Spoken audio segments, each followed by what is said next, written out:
The 2011 Mumbai bombings were a series of 3 coordinated bomb explosions at different locations in Mumbai, India. On 13 July 2011, between 1854 and 1906 IST, the blasts occurred at the Opera House, at Zaveri Bazaar and at Dadar West localities, leaving 26 killed and 130 injured. Timeline and damage. The first device was planted on a motorcycle at Kargali in South Mumbai's Zaveri Bazaar and exploded at 1854 local time. The second device, planted in a tiffin box outside Prasad Chambers and Pankratna building, in the Opera House area on Chani Road, exploded at 1855. The area of workplaces of 5,000–6,000 people connected with the diamond trade industry. The third device was placed on an electric pole at the Dr. Antonio da Silva High School bus stand near Kabutarkhana in Dadar area and exploded at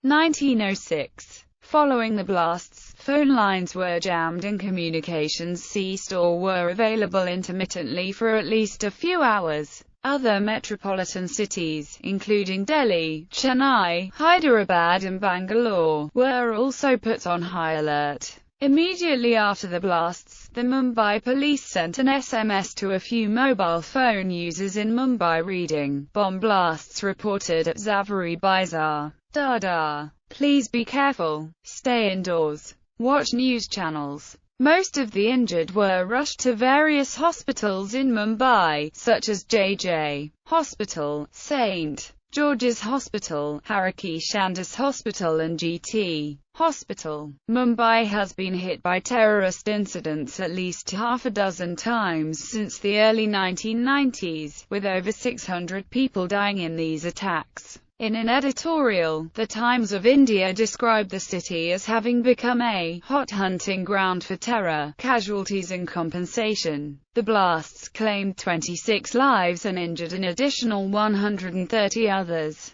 Prime Minister Manmohan Singh and Indian National Congress leader Sonia Gandhi visited Mumbai the next day and met with those injured in blasts at Safi Hospital. Prime Minister Manmohan Singh announced a compensation of 2 rupees to the kin of each of those killed and 1 rupee to the seriously injured. Meanwhile, the Maharashtra government also announced 5 rupees in compensation to the families of each of those killed and about 50,000 rupees to the injured. Investigations. Speculations. There was speculation that the pattern of the blasts suggested involvement of Indian Mujahideen. According to the special cell of the Delhi police, Indian Mujahideen has been conducting blasts on the 13 or 26 of the month. Speculation was also rife that the hardline Taliban Mumbai underworld could be behind these blasts.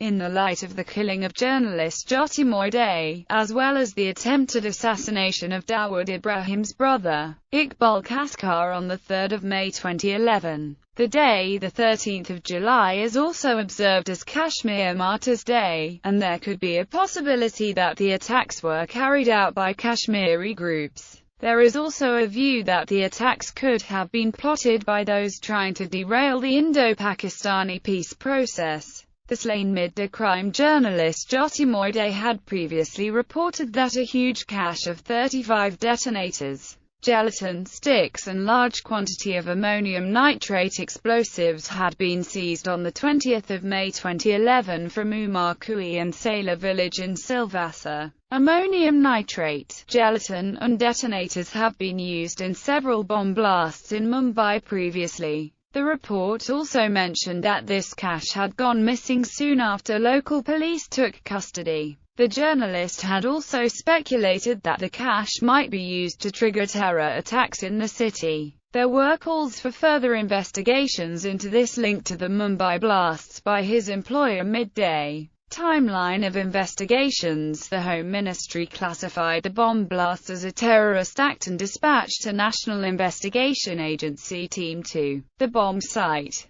The Chief Minister of Maharashtra Prithviraj Chavan said that the bombs used could have been fuel-filled, much like Molotov cocktails. Preliminary investigations suggested the use of multiple IED explosives in the blasts, with ammonium nitrate-based explosives mixed with fuel oil. The explosives indicate some level of sophistication. It is also believed that remote detonators may have been used, with 2 of the 3 blasts being high intensity. The Home Minister also announced that his office would be updating the people through the media every 2 hours. The Maharashtra ATS was reported to have sought a list of passengers travelling from Kolkata to Mumbai and Kolkata to Kanpur from the Kolkata police. The suspicions were a result of a Kolkata man with Indian Mujahideen link having gone missing in the previous few days. A NIA team visited Ahmedabad on 15 July 2011 to meet an Indian Mujahideen suspect who was arrested by the crime branch in connection with the 2008 Ahmedabad bombings. On 16 July, Maharashtra ATS Chief Rakesh Maria said that, based on forensic opinion and visit to the various sites, the possibility of a suicide bomber was being ruled out. However, a sketch of a possible suspect based on CCTV footage from one of the blast sites was being prepared. He added that in light of the sensitive nature of the investigation, the entire detail of the probe could not be revealed at that particular stage. On 4 August, Home Minister P.C. Chidambaram suggested indications of involvement of a homegrown terror module in the blasts. On 9 August, the Maharashtra ATS arrested one person it claimed had stolen a bike used in the Zaveri Bazaar explosion. The bike had been stolen from one Amit Singh a few hours before the blasts. CCTV footage showed one person with long hair riding a stolen red-color Honda Activa, entering the crowded lane, taking 2 left turns, placing the scooter at the spot of the explosion and walking off. On 23 January 2012, the Mumbai police claimed that it had solved the Mumbai blasts case with the arrests of 2 suspects, Nikki Ahmed Wazi Ahmed Sheikh and Nadeem Akhtar Ashfaq Sheikh, hailing from Darbhanga district of Bihar. The Mumbai police's ATS claimed that the 2 had stolen 2 scooters used in the blasts according to a scheme whose logistics were managed by Yasin Bhatkal, the mastermind of the blast. However, this televised announcement baffled the other intelligence agencies. It was later revealed that Nikki Ahmed was assisting the Delhi police and other central intelligence agencies in tracking down 2 other perpetrators of the blast. Further investigations revealed that the 2 Pakistani bombers, named Waqas and Tabrez, staying in Baikula, used as many as 18 SIM cards and 6 handsets. The duo received SIM cards from the co-accused Nikki Ahmed, who was arrested by the ATS in January 2012 for possessing SIM cards obtained with fake documents, following which Nikki admitted his role in the blasts and also admitted working with Indian Mujahideen's founder member Yasin Bhatkal in arranging accommodations for the bombers. On 25 May 2012, Maharashtra ATS filed a charge sheet against Nikki Ahmed, Nadeem Sheikh, Kanwar Pathria and Harun Naik. Additionally, the charge sheet named 6 others including Indian Mujahideen mastermind Yasin Bhatkal and Riaz Bhatkal, Waqas Ibrahim Saad, Danish alias Tarbez, Dubai-based Muzaffar Kola and Tessin Akhtar as wanted accused on the run. On 4 February 2014, Maharashtra ATS was handed over the custody of Indian Mujahideen mastermind Yasin Bhatkal for probing the 2011 Mumbai bombings case. On 16 July 2014, Mumbai ATS arrested Abdul Mateen Faki from Goa's Dabilim airport, while he arrived from Dubai by flight. He is accused of financing the terrorist operation by passing money through Hawala sources to Indian Mujahideen co-founder Yasin Bhatkal. Allegations of police brutality. The Mumbai police detained several men for questioning. One of those detained, Faiz Usmani, died while in police custody on 17 July, sparking allegations of police brutality. Usmani was the brother of one of the accused in the 2008 Ahmedabad bombings case. It was alleged by his family members that Faiz Usmani was healthy when the police picked him up and that he was subjected to torture in police custody. The police dismissed these charges and counted that Usmani was suffering from hypertension and complained of giddiness after walking himself into a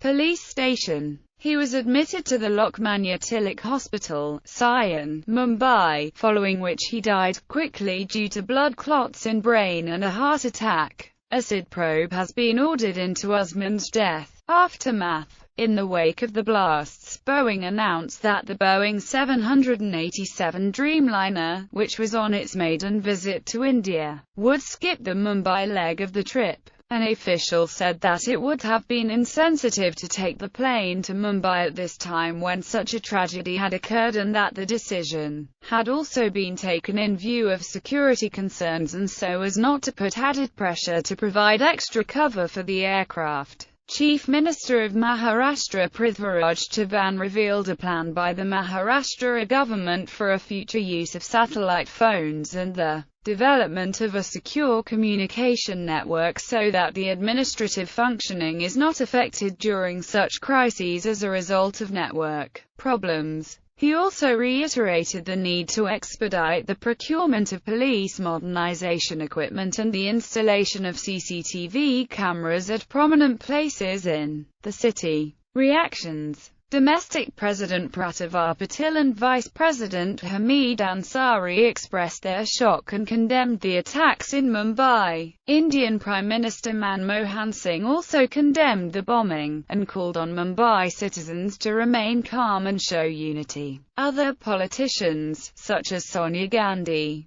chairperson of the Indian National Congress, and Nitin Gadkari of the BJP, expressed their anger and offered condolences to the families of the bombing victims. The left parties strongly condemned the Mumbai serial blasts and rued the government's inability to track down the perpetrators of recent terror strikes. Maharashtra Chief Minister Prithviraj Chavan said that this was an attack on the heart of India. Home Minister P. Chidambaram left Delhi for Mumbai on the same night and visited the three blast sites, met the injured in the hospitals, and interacted with the family members of the dead. Local politician Manohar Joshi of the Shiv Sena urged the government to take immediate steps and find out who are people behind the blasts. INC General Secretary Rahul Gandhi remarked that it was impossible to stop every terror attack. He said that 99% of terror attacks had been prevented in the country thanks to various measures, such as improved intelligence collection efforts. He added that, "We work towards defeating it, but it is very difficult to stop all the attacks. Even the United States, they are being attacked in Afghanistan." His comments drew flack from some quarters of the Indian political spectrum, who criticized him for equating the Mumbai attacks with those in Afghanistan and called it an insult to those killed in the blasts. Chairman of the moderate Hurriyat faction Mirwais Umar Farooq condemned the Mumbai blasts, saying such incidents are orchestrated to derail the dialogue process between India and Pakistan, and that those involved in the killing of innocent people are enemies of humanity. In a statement, he said, "We are saddened by the huge loss of life in the Mumbai blasts and condemn it. Spilling the blood of innocents, be it in Mumbai, Palestine, Karachi or Kashmir, is a shameful and inhuman act." International organizations. A statement issued by UN Secretary-General Ban Ki-moon's office read,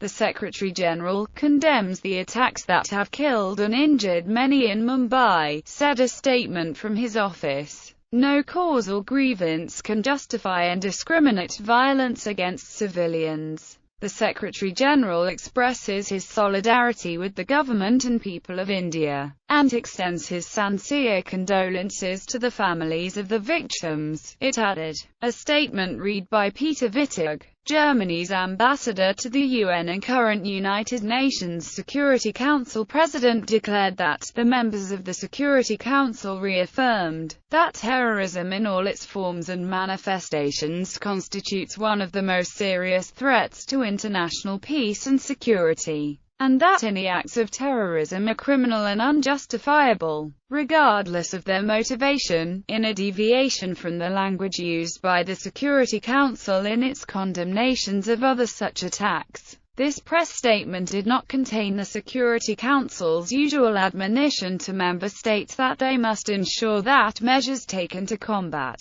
such incidents comply with all their obligations under international law, in particular international human rights, refugee and humanitarian law, prompting some observers to comment that this was a result of India's growing clout in the premier body. European Union Foreign Policy Chief Catherine Ashton's office released a statement that read, "Was horrified to hear that Mumbai has again been the target of a series of deadly bomb attacks. She condemns these heinous acts and expresses her condolences to the families and friends of the victims. It is essential that the perpetrators of these evil attacks are brought to justice," stated a release issued by her office. Secretary-General of NATO Anders Fogh Rasmussen expressed deepest sympathies to the victims of the terrorist attacks in heavily populated areas of Mumbai. He condemned in the strongest possible terms the indiscriminate violence and the senseless loss of innocent lives.